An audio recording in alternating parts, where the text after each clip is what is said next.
नमस्कार, मैं पन्नालाल आप सभी का पीसी एजुकेशन एकेडमी में हार्दिक स्वागत करता हूं। पिछली क्लास में हमने बीएसटीसी व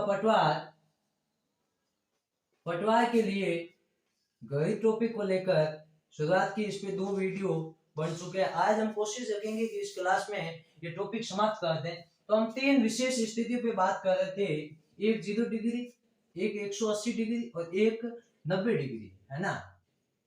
मैंने कहा भाई प्रत्येक घंटे एक बार 0 डिग्री का कोण बनता है दोनों कोटों के बीच, और इसमें भी मैंने आपको बताया कि 12 व 1 के मध्य किसी प्रकार का मतलब 0 डिग्री का कोण दोनों कांटों के बीच नहीं बनता।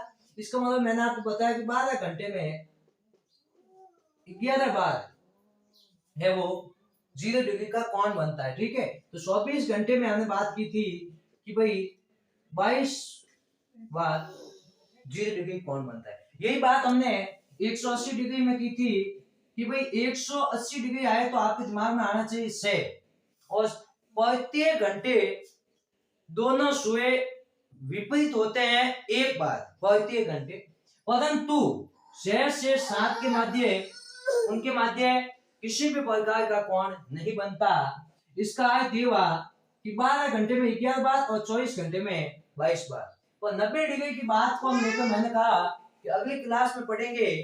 तो वहां पे हमने कहा कि एक होता है मध्य बिंदु 3, एक होता है 9। प्रत्येक घंटे यानी प्रत्येक घंटे में 90 डिग्री का 2 बार कोण बनता है। कितनी बार बनता है? 2 बार बनता है।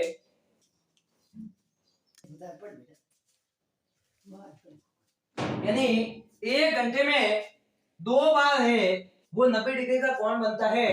इसका अर्थ ये हुआ कि शायद 12 घंटे में वैसे 44 बार बनना चाहिए। बात तो यही है, तो एक घंटे में 2 बार बनता है तो 12 घंटे में 44 बार होना चाहिए, नहीं तो 24 बार होना चाहिए, है ना। 12 घंटे में 24 बार होना चाहिए, परंतु नहीं। ध्यान रखना कि 3 और 4 के मध्य, 9 और 10 के मध्य प्रत्येक घंटे एक बार समकोण बनता है। इसका मतलब ये हुआ कि सर 12 घंटे में 22 बार 90 डिग्री का कोण बनेगा, तो 24 घंटे में अपने आप ही कितना हो जाएगा? 44 हो जाएगा। कितना हो जाएगा भाई? 44 बार 90 डिग्री का कोण बनेगा। परंतु हमारी स्थिति यहाँ पे खत्म नहीं होती। हमने तो ये सीखा था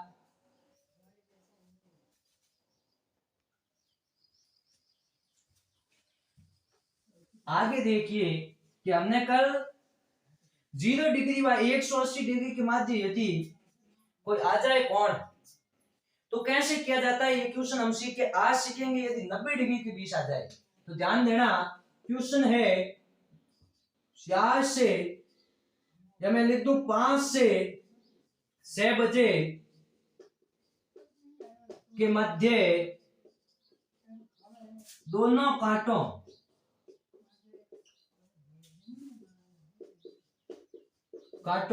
या सुए कह सकते हैं ना, दोनों कांटों के मध्य 90 डिग्री का कोण कितना बजे बनेगा? कितनी बजे बनेगा?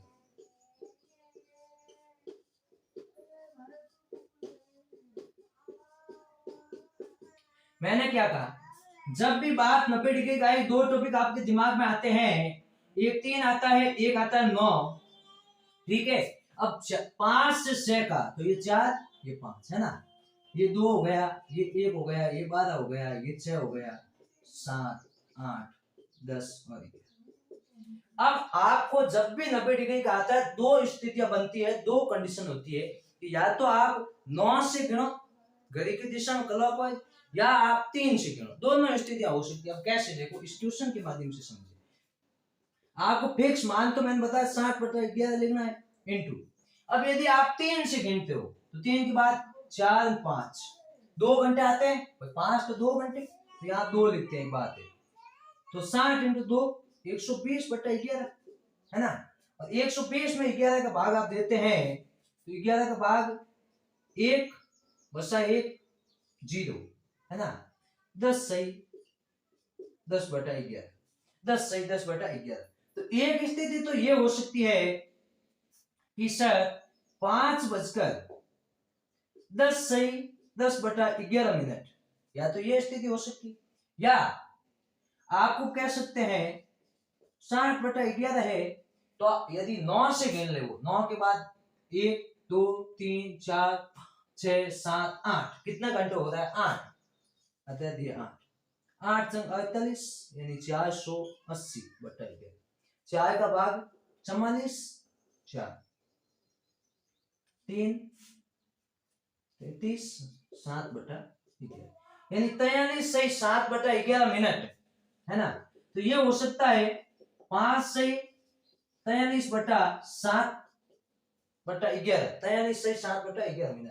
तो या तो ये हो सकता है, यानी या तो ये मान आ सकता है आपकी कॉपी में, या ये दिया जा सकता है ऑप्शन, या दोनों ही आते हैं तो आपके पास अगला ऑप्शन होगा दोनों, या इससे अगला होगा दोनों नहीं। तो उस समय दोनों आते हैं तो आपको दोनों क्लिक करके आना। बात समझ में आई। एक क्वेश्चन और देखिए,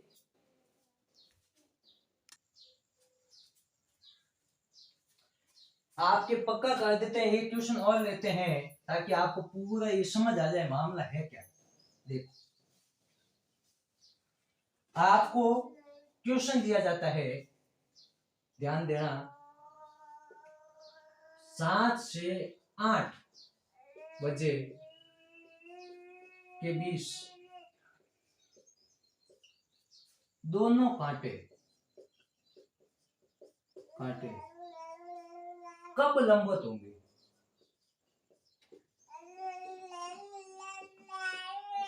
लंबवत होंगे।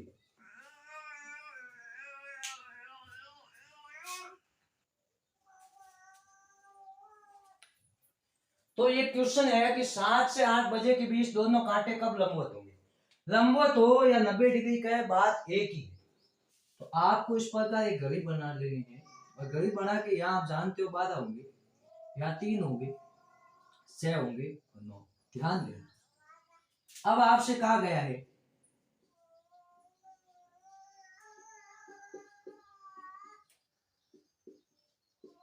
कि कब 7 से 8 बजे यानी इसके बीच, ये आपका पॉइंट आपको 7 याद रखना है, ठीक है। अब इसमें दो स्थितियां ये हो सकती है, भाई 3 से वो गिन ले, तो 3 के बाद 1 2 3 4 कितने घंटे आ रहे हैं 4, तो 60/11 इंटू 4 हो सकता है, ठीक है। तो 724/11 यानी 240/11, 2 बार बढ़ गया आया 22 बसा 2, 1 बार गया 11, 9 से 11 है ना। तो ये हो सकता है 7:21 से 9/11, ठीक है। एक स्थिति तो ये हो सकती है, स्थिति संख्या फर्स्ट, या स्थिति ये हो सकती है कि 60/11, इस बार वो 3 से 9 गिनकर 9 से गिन, आप पीछे नहीं है ना, घड़ी की दिशा में चलना है। 1 2 3 4 5 6 7 9 10 कितना आ रहा है 10, तो आपको भी यहाँ 10 करना है। 60 का गुणा 10 से 700/11 भाग दिया, 5 बार गया 55 पीछे 5, 4 बार गया 44 6/11, ये भाग आप देना सीख रहे, ठीक है। तो ये हो सकता है कि 60:54 सही 6/11।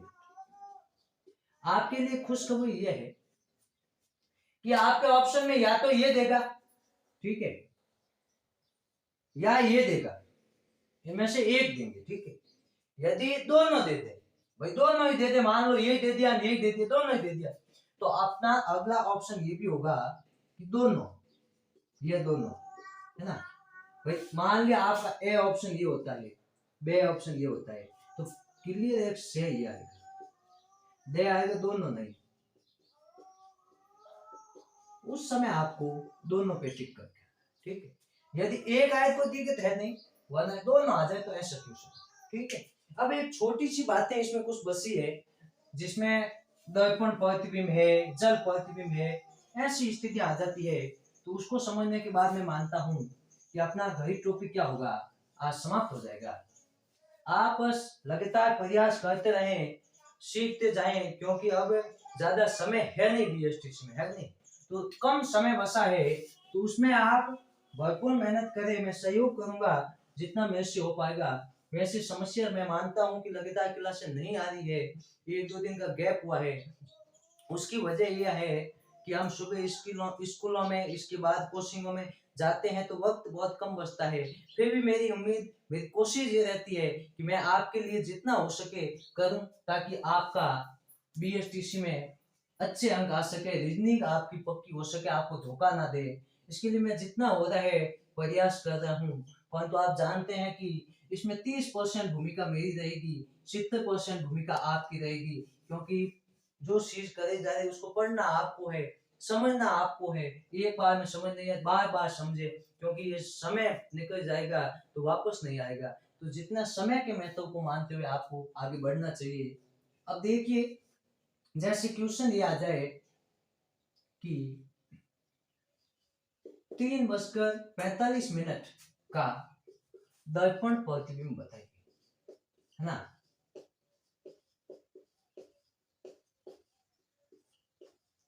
बताइए, ये क्वेश्चन आ जाए कि 3:45 का दर्पण प्रतिबिंब बताए, तो आप जानते हैं 12 से कम है, और 12 को इस समय 11:60 लिखा जा सकता है, ठीक है। तो आपको वो इसमें से घटा देना है ना। तो 10 - 5 15, है ना। 11 - 3 का अर्थ हुआ 8। 8:15 इसका क्या हो गया, दर्पण प्रतिबिंब, ठीक है। ये इसका दर्पण प्रतिबिंब। यही नहीं, क्वेश्चन ऐसे भी हो सकता है, देखिए कि अभी तक तो 12 से कम है, टाइम यदि 12 से आपको अधिक दे दे, मेरे कहने का अर्थ यह है कि दे दे 14:20 का प्रतिबिंब, तो ये क्या होगा, ये 12 से ऊपर चला गया, तो उस समय आप 24 घंटे वाली घड़ी का उपयोग करें। कैसे, कि 24 को कैसे लिखेंगे, 23:60, बात 24 की, उसमें से आप ये घटा ले, कोई दिक्कत नहीं, 40 मिनट और 9, है ना। तो आपका 9:40 इसका क्या हो जाएगा, दर्पण प्रतिबिंब।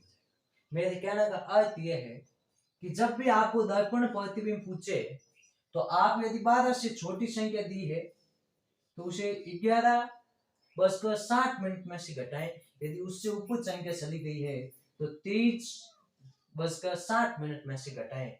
अब एक क्वेश्चन ये भी आता है कि जल प्रतिबिंब बताइए, क्या बताइए, जल। दर्पण में तो ये दो ही ट्रिक होते हैं, मैंने आपको बता दिया। 12 से कम टाइम है तो आप 11:60 में से घटाएं, यदि 12 से ऊपर है तो आप 23:60 में से घटाएं। परंतु क्वेश्चन यदि इस प्रकार आ जाए कि जैसे 9:30 का जल प्रतिबिंब बताइए, जल प्रतिबिंब बताइए। देखिए, मैं मानता हूं कि ये क्वेश्चन तो इजी होते हैं, पर इसे भी समझना आवश्यक है। कैसे, अब देखो, आपको जब भी जल प्रतिबिंब आ जाए तो आपका फिक्स होना चाहिए 17:90 में से घटाना। कितने में से, 17:90 में से। तो देखिए, 17:90 माइनस करना है आपको 9:30, कितना आया, 60। 17 - 9 का अर्थ है 8, यानी 8:60। इसको ऐसा भी आ सकता है, या तो ये आएगा या 9 बजे, इसका जल प्रतिबिंब 9:00, एक ही बात, क्योंकि 60 मिनट से 1 घंटा हो जाता है, तो ये होगा इसका दर्पण प्रतिबिंब। मेरे कहने का अर्थ है कि इन दोनों टॉपिकों का सार ये है कि जब भी मान, पहले मैं दर्पण की बात कर दूं, दर्पण प्रतिबिंब की, तो इसका अर्थ ये होता है कि यदि 12 घंटे से कम आ रहा है मान, तो आपको 11:60 में से घटाना है, ठीक है, माइनस करना समय जो भी है, ठीक है। यदि आपका 24 घंटे के आसपास का आता है तो आपको 23:60 में से समय वो घटाना है। बात समझ में आ रही है? यदि आपको दे दे जल प्रतिबिंब, जल प्रतिबिंब दे दे तो आपको 17:90 में से समय घटाना है, जिससे आपको जल प्रतिबिंब मिल जाएगा। तो मैं मानता हूं लगभग घर के क्वेश्चन क्लियर हो गए हैं। मेरे अनुमान से मैंने पीछे कुछ नहीं रखा। जो भी मैंने करे है उसे एक दो बार और देख के रिवाइज करें, क्योंकि क्लियर है कि यहाँ से क्वेश्चन आते हैं। तो अब तक जो टॉपिक मैंने करे लगभग 4-5 टॉपिक हो गए हैं। अंग्रेजी वर्णमाला हो गया, कैलेंडर हो गया, है ना, ऐसे टॉपिक हुए हैं। उनमें आप बार बार करें। अगला मैं कोशिश रखूंगा कि ये कल ही अगली क्लास में रखूं और उसमें हम पढ़ेंगे रक्त संबंध। तो आप एक बार उसको रिवाइज कर दे ताकि आप यहाँ समझेंगे तो आपको क्या होगी, आसानी होगी। तो कल हम रक्त संबंध शुरू करेंगे।